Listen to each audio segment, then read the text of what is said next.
You say? Yes. You say? Peace. Good evening, ladies and gentlemen. Welcome back. Welcome back. I'm Welcome Amiri. home. I am Yahya, and he is Amiri again. We were Amiri both Israel has showed herself a man. at Feminine Success. We were both talking, so I wanted to make sure that everyone heard you. Word. Appreciate it. Okay. That's what wives do. Mhm. But I hope you take those shoes off in the house so that you don't have to creep around. Socks don't make noise. welcome home, by the way. Welcome home. Y'all know how we do.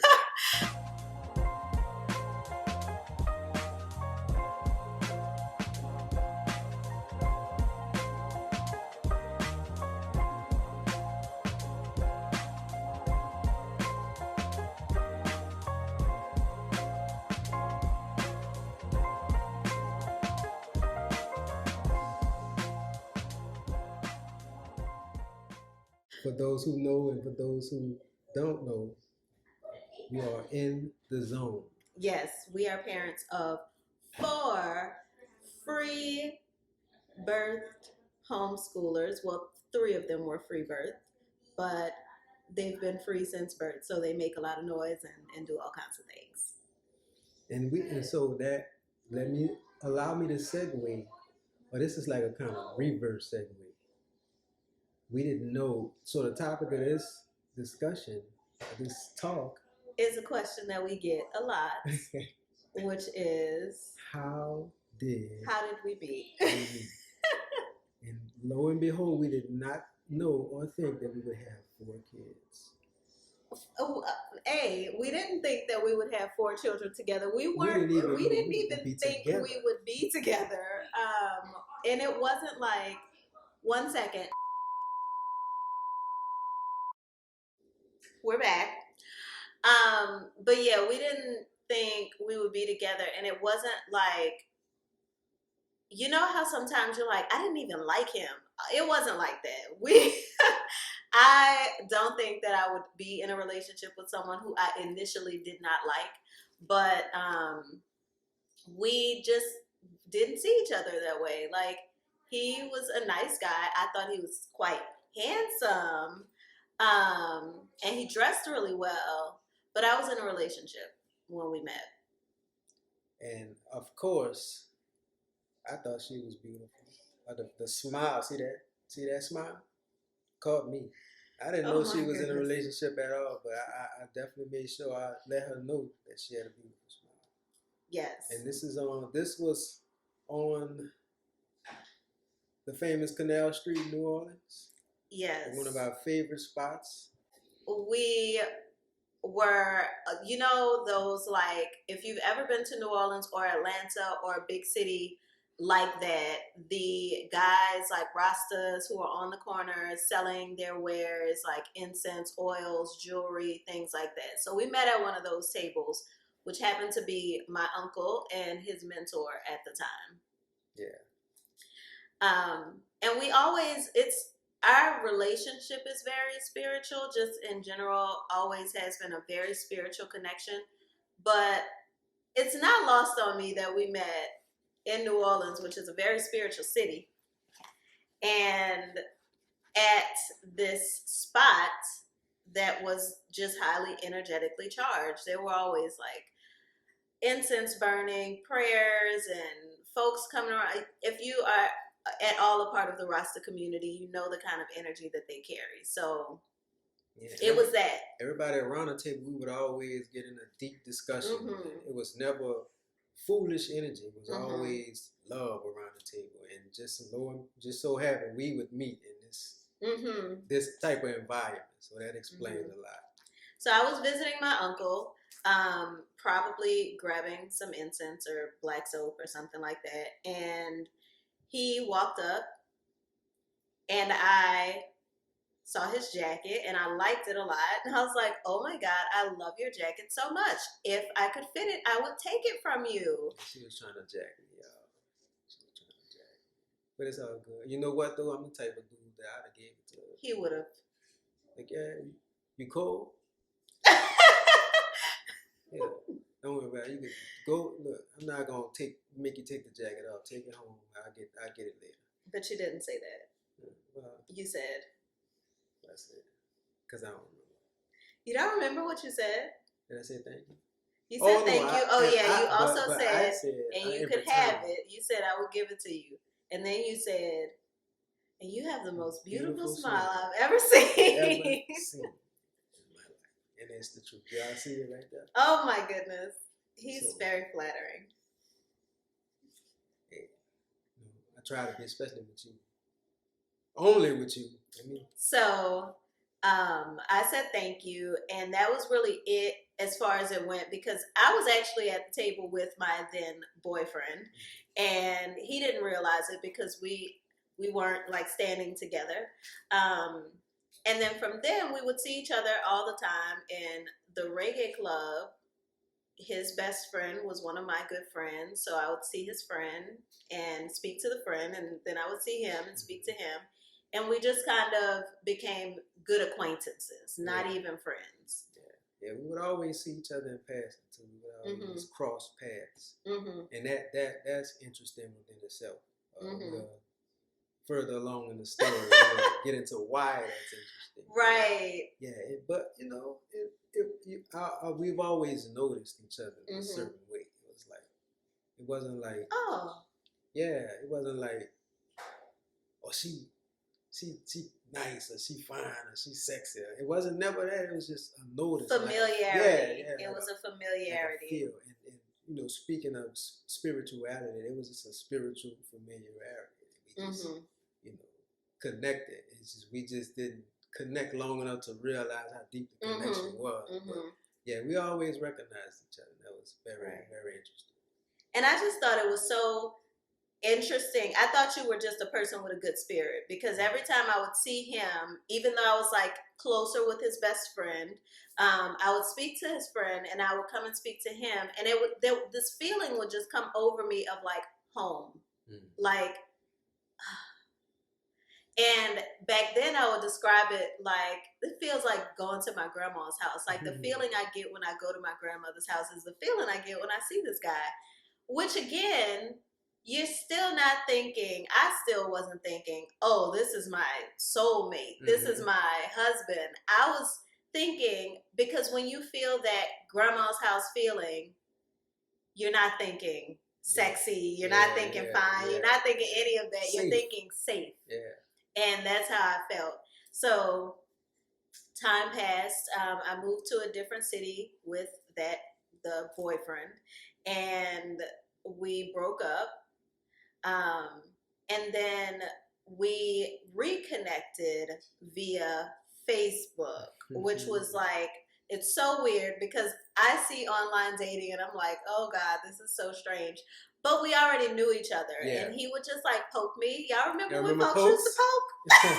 Folks, they still poke? No, I don't think they poke. I think you got to go deep into the abyss of the metaverse to find the poke button nowadays. You remember we talked about that a while back, and I did the emoji one. Yes, put the emoji in the status. But that was interesting too. But going back a little bit about how you felt when you saw me. Is I always felt like if I can explain the feeling, it would be more like, okay, I got so now I'm in charge of you, so to be not like domineering, not over you, like I'm responsible for her some kind of way. I gotta look out for her. I gotta look out for her. I'm responsible for her. Now like a big brother, little sister type of, but not a big brother, little sister. It's weird, but it's not weird. So we met again on Facebook. He was poking me, and I was just in a really interesting place at the time where I had moved to a city that I didn't really know anybody. I had broken up in this relationship. My life was changing so dramatically at the time. And he reached out through poking. And one day he just sent me a message and said, you seem like you need a friend right now. Like you could use a friend right now. And I was like, I really could. Oh my God. And I sent him my number, and he texted me immediately. And from then, we were just texting like every day, all the time.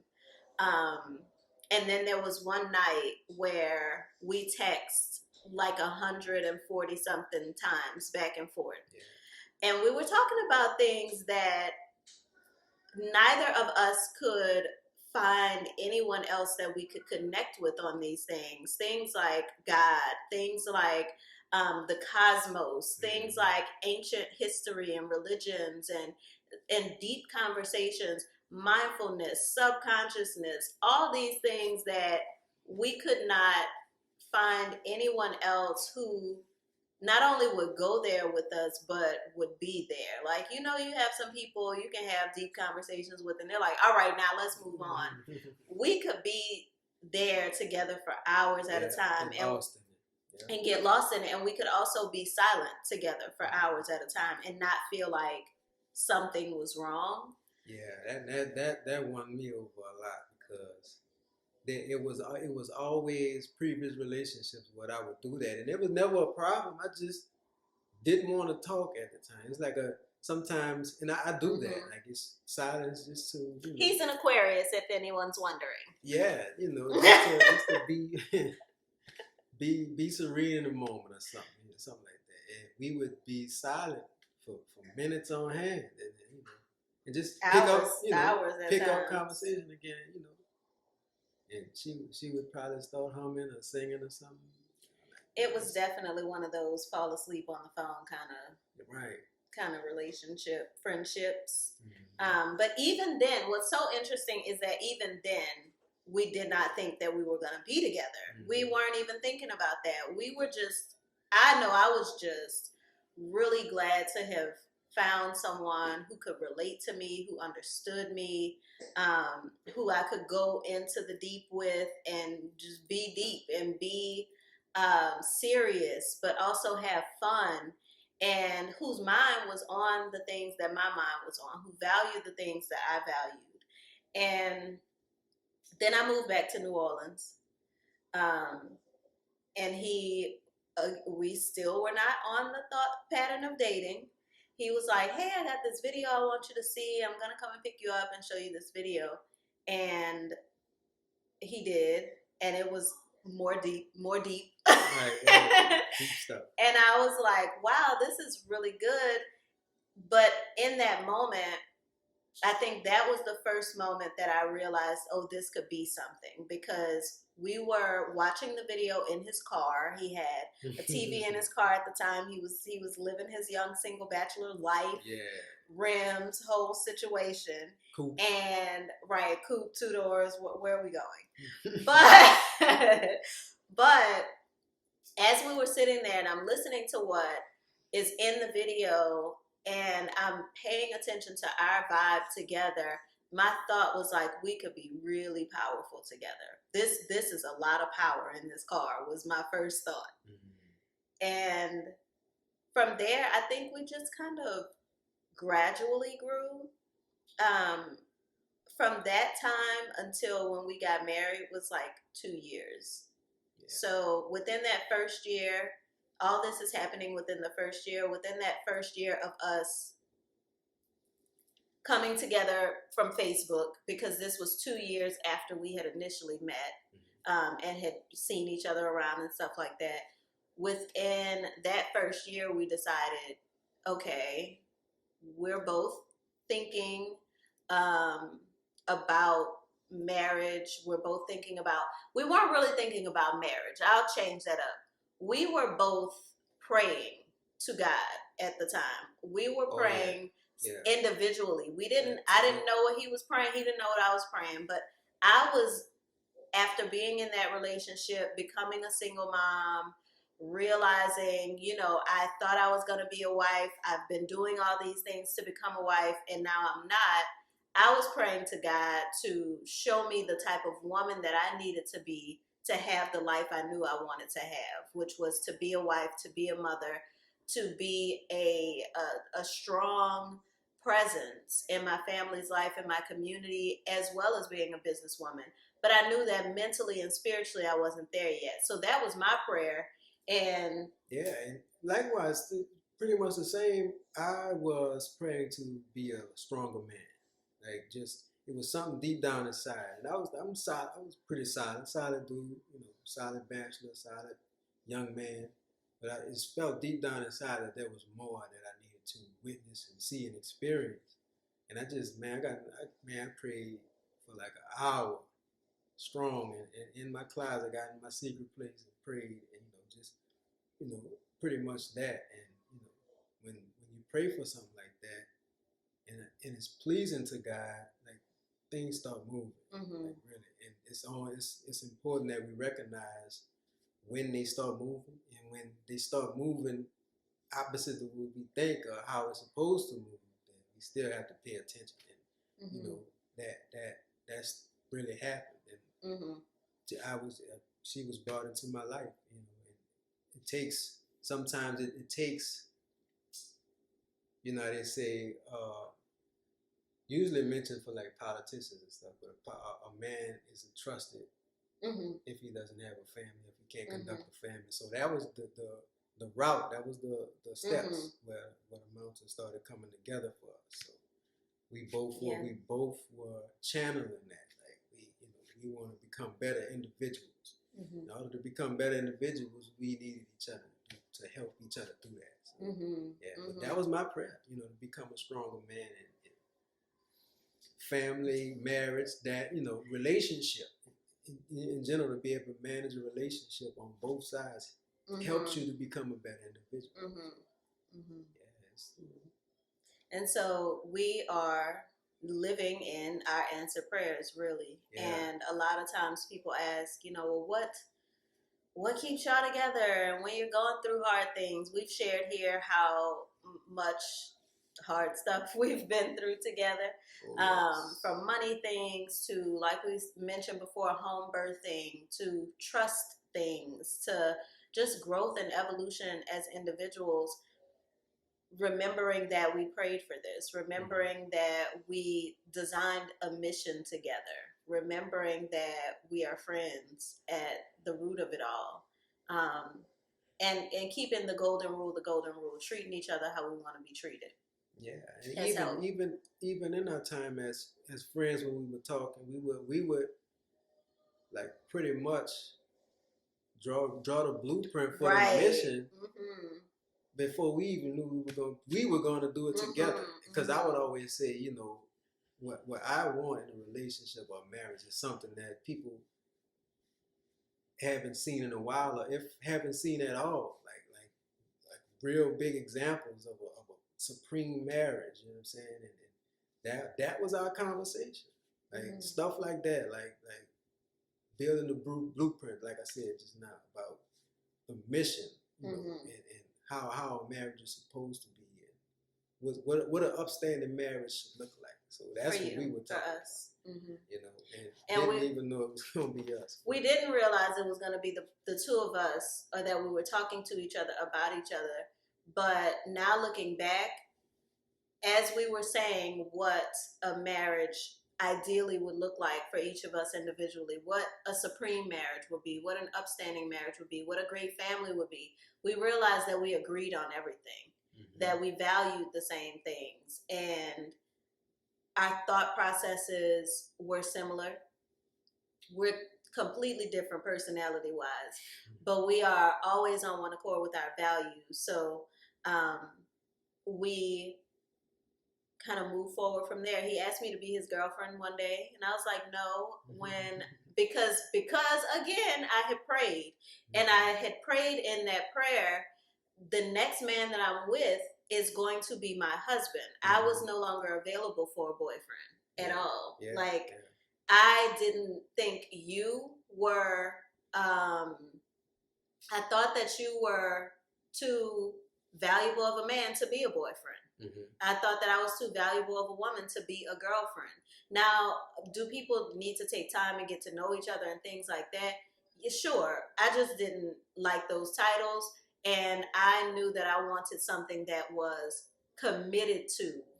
the journey toward marriage. Not maybe we'll see. Boyfriend and girlfriend, that could be a cop out. You know, if we're really not committed. So, and I'm glad you did that, and it's important. It was important for you to stand by what you prayed upon, because you know you could lose things like that. Like, well, you're really not serious about what you're asking for, so maybe we could get what you need. A couple of years later, alignment is important. But what that did for me is it made me see how serious it was to even, especially you know the path that I was walking. I understood that, like, okay, there really is no such thing as boyfriend and girlfriend as far as your beliefs. So that was a clue. Like, okay, she understands, you know, that value as well. So I had to put my big boy hat on. It took him a while. Yeah, it took him a while. It did, but you know, you necessarily don't want to jump into that. Right. It says, you know, you definitely want to pace yourself, because at that moment when she said it, I wasn't ready for that.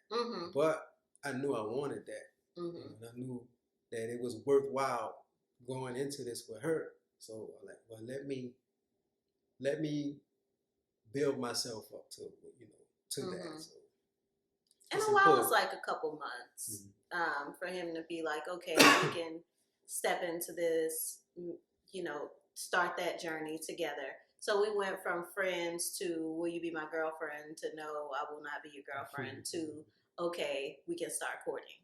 And 2 years from then, well, maybe a year from then, we got married in 2012. And yeah, that's the story of how we met. It was not a linear path whatsoever. We did not take the linear path. By the time we got married, we had another child. So we didn't take the linear path. And I don't say that to diminish the quote unquote linear path, but to let you know that God works through a lot of different situations. And it doesn't have to be perfect for him to make it purposeful and impactful and in true alignment with his plan. So, you know, I hope that you guys can see us as an example of what love and perseverance and endurance looks like in a true sense.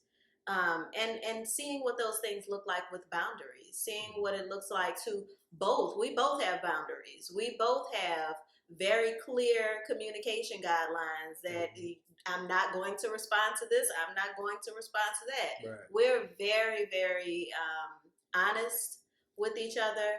We're very much individuals, even though two does become one. We are one a lot, but we're also still very solid individuals. And that brings so much value to the relationship. Nobody gets lost in the relationship. Nobody gets buried in the other person. So we just look forward to sharing more of that, more of our story. If you have questions, suggested topics, if you want to know more about a certain aspect of what we shared, feel free to ask. Leave your thoughts below in the comments. If you have a story of how you met your spouse to share, go ahead and respond to us. We would love to continue this conversation with you all. And if it's your first time viewing us, go ahead on and click that subscribe button. And follow us on this journey. Yeah, and if you have been here for a while and have been supporting, thank you so much. Be sure to like and share this video as well, and get some other folks to subscribe. We are enjoying this journey, and the more the merrier, honestly. Yeah. All right, y'all. Peace.